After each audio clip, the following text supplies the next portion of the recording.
ನೋಡ್ತಾ ಇದ್ದೀರಾ ಜನಸೇವಾ ಕನ್ನಡ ಟಿವಿ ನ್ಯೂಸ್. ಮಂಡ್ಯ ನಗರದ ಬಿಜೆಪಿ ಕಚೇರಿಯಲ್ಲಿ ಮಂಡ್ಯ ಜಿಲ್ಲಾ ಬಿಜೆಪಿ ರೈತ ಮೋರ್ಚಾ ವತಿಯಿಂದ ಜಿಲ್ಲಾಧ್ಯಕ್ಷರಾದ ಅಶೋಕ್ ಜೈರಾಮ್ ನೇತೃತ್ವದಲ್ಲಿ ಶ್ರೀರಂಗಪಟ್ಟಣ ಮಂಡಲದ ನೂತನ ಅಧ್ಯಕ್ಷರು ಹಾಗೂ ಪದಾಧಿಕಾರಿಗಳ ಪಾದಗ್ರಹಣ ಕಾರ್ಯಕ್ರಮ ಜರುಗಿತು. ಕಾರ್ಯಕ್ರಮದಲ್ಲಿ ಶ್ರೀರಂಗಪಟ್ಟಣ ಮಂಡಲ ರೈತ ಮೋರ್ಚಾ ನೂತನ ಅಧ್ಯಕ್ಷರಾಗಿ ಅನಿಯಂಬಾಡಿ ಸತೀಶ್ ರವರನ್ನು ನೇಮಕ ಮಾಡಲಾಯಿತು.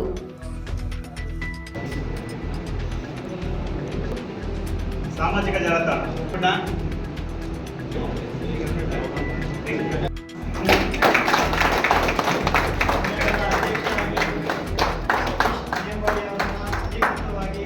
ಆಯ್ಕೆ ಮಾಡಲಾಗಿದೆ. ಎಲ್ಲ ಪದಾಧಿಕಾರಿಗಳಿಂದ ನೋಡಿ ಒಳ್ಳೆ ಊಟ ಹಾಕ್ಸ್ಬೇಕಪ್ಪ ಎಲ್ಲ ಬಂದಿರೋರಿಗೆಲ್ಲ ಹೇಳಿದೆ. ಎಲ್ಲ ರಾಜ್ಯ ಸರ್ಕಾರ ಕಾಂಗ್ರೆಸ್ ಸರ್ಕಾರ ಕರ್ಮರಾಗಿದ್ದಾರೆ.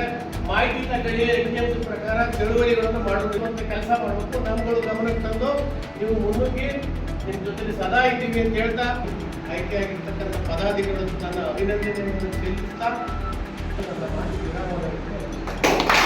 ಅನಿವಾರ್ಯ ಅಂತ ಅನ್ನೋದಕ್ಕೆ ಇವತ್ತಿನ ಉದಾಹರಣೆ.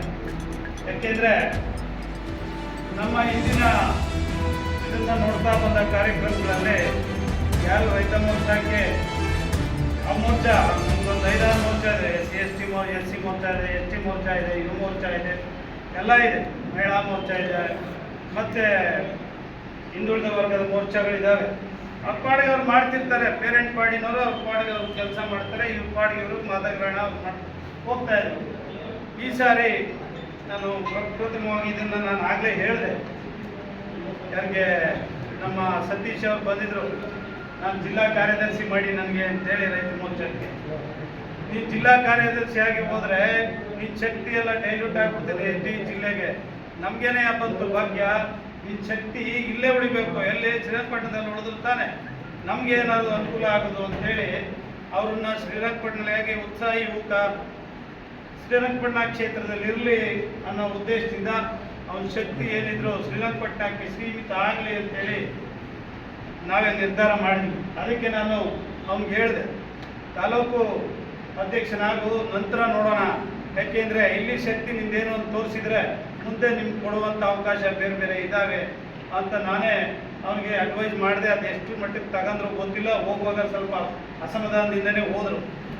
ನಾನು ಹೇಳೋದಿದ್ದು ಹೇಳ್ಬೇಕು ಹೇಳಿದ್ರು ನಾನು ಏನಿದ್ರು ಓಪನ್ ಆಗಿ ಹೇಳೋದು, ನನಗೆ ಯಾವ ಇದು ಇಲ್ಲ. ಹಾಗಾಗಿ ನಾನು ಪುನಃ ನಮ್ಮ ಮಂತ್ರಿಸಿನ ಕೇಳಿದೆ, ಯಾಕಪ್ಪ ಅವ್ನು ಬೇಸರದಲ್ಲಿ ಹೋಯ್ತಾವನೆ ಅಂತ.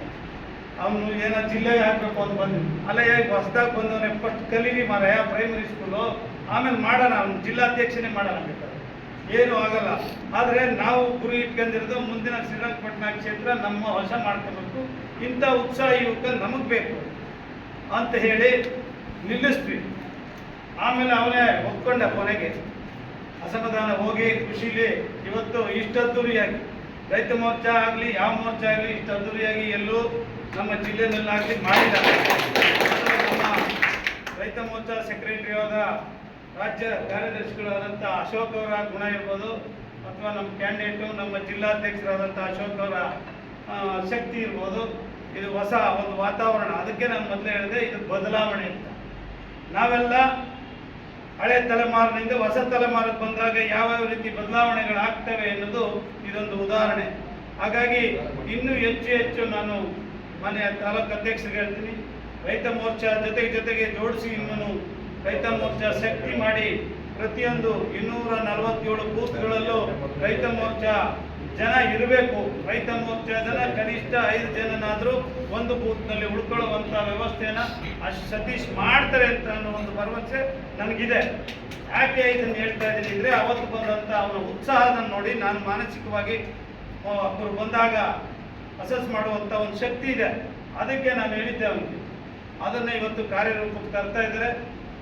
ಹಾಗಾಗಿ ಉತ್ಸಾಹ ಯುವಕ ನೀವೆಲ್ಲ ಸೇರಿ ಕೈ ಜೋಡಿಸಿ ಮುಂದಿನ ದಿನಗಳಲ್ಲಿ ರೈತ ಮೋರ್ಚಾ ಇನ್ನೂ ಜಿಲ್ಲೆಯಲ್ಲಿ ಅತ್ಯಂತ ಹೆಚ್ಚು ಯಶಸ್ವಿಯಾಗಿ ಬೆಳೀಲಿ. ಅದು ಮಾನ್ಯ ಅಶೋಕ್ ಜೈರಾಮ್ ಅವರ ನೇತೃತ್ವದಲ್ಲಿ ಅಂತ ನನಗೆ ಹೇಳ್ತಾ. ಯಾಕೆಂದರೆ ನೆಕ್ಸ್ಟ್ ಬರುವಂಥ